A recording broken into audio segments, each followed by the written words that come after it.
fucking relax. Google my name and Bill Cosby and see what comes up. Because in an interview, Patton Oswalt said, Bobcat Goldthwait's been saying Bill Cosby's a rapist on stage for 20 years. And I had. I just didn't know it was true.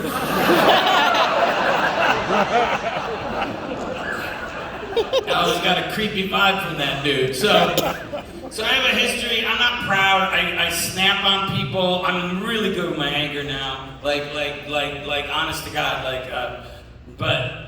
remember again. Like there's this table full of drunk women. I was in Virginia, and I kept asking them to be quiet and making jokes, and then finally I get so mad I say shit, and I'm so furious. I don't even remember when I'm in that state. Honest to God, I just like, Brah! And I wake out of it because everybody's clapping, because we love tension. We love, you know what I mean? Like a bar's never emptied out because someone said, 2 guys are getting along in the parking lot, let's watch. So I tear into these women, and then I go back to my act, and one of them stands up and she's crying, and she goes, I'm not a whore, it's my birthday. And then they were getting kicked out, and just as she goes out the back door, I go, happy birthday. This is a good segue. Hey, let's hear it for Becky. It's her birthday.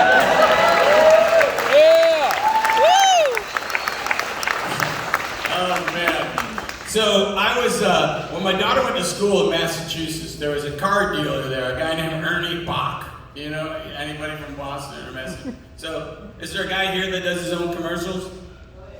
What's his name? What's that? John Cleese.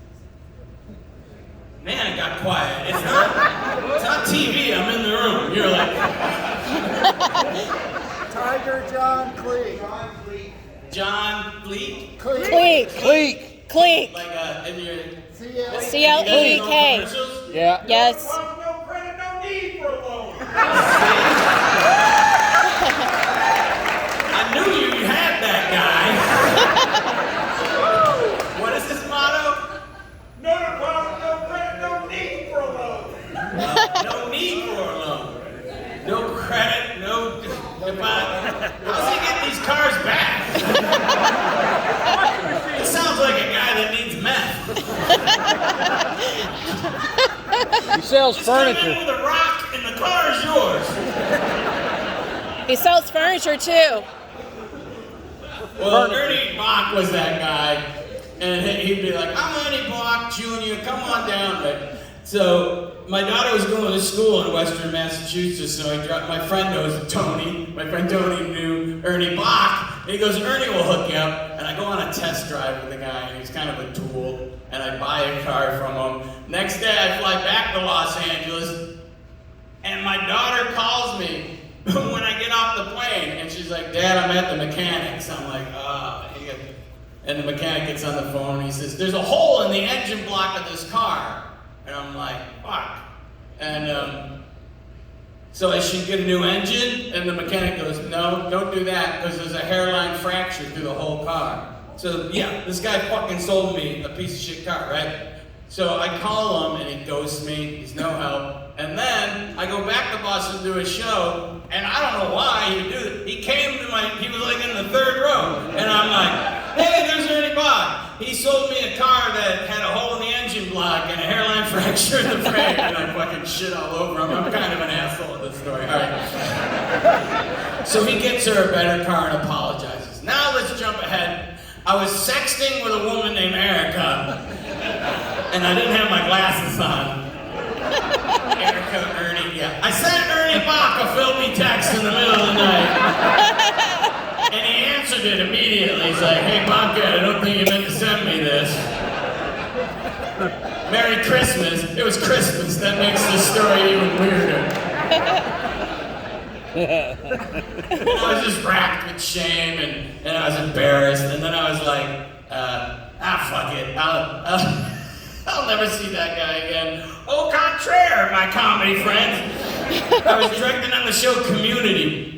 And I look over on the set one morning next to Joel McHale, and there's a guy, and he looks like, I'm going, is that Ernie Bach? It was fucking Ernie Bach. Joel McHale was he brings him over and he goes, "Hey, Bobcat, you know Ernie Bach?" And Ernie Bach goes, "Yeah, Bobcat wants to eat my pussy."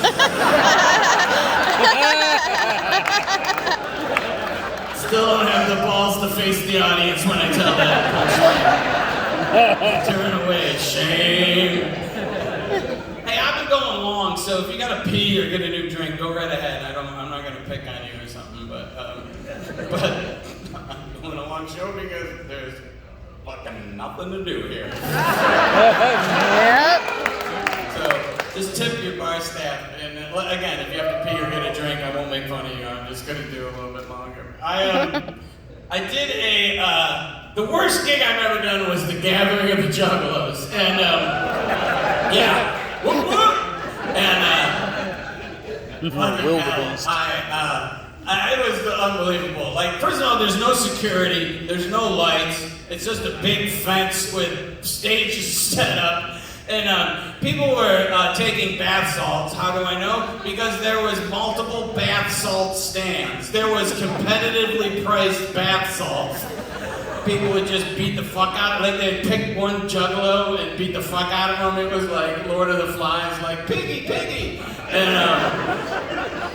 just violence and fireworks going off. It looked like, I felt like I was in a Bosch painting of hell, you know what I mean? Like, I envisioned beat men ripping each entrails out.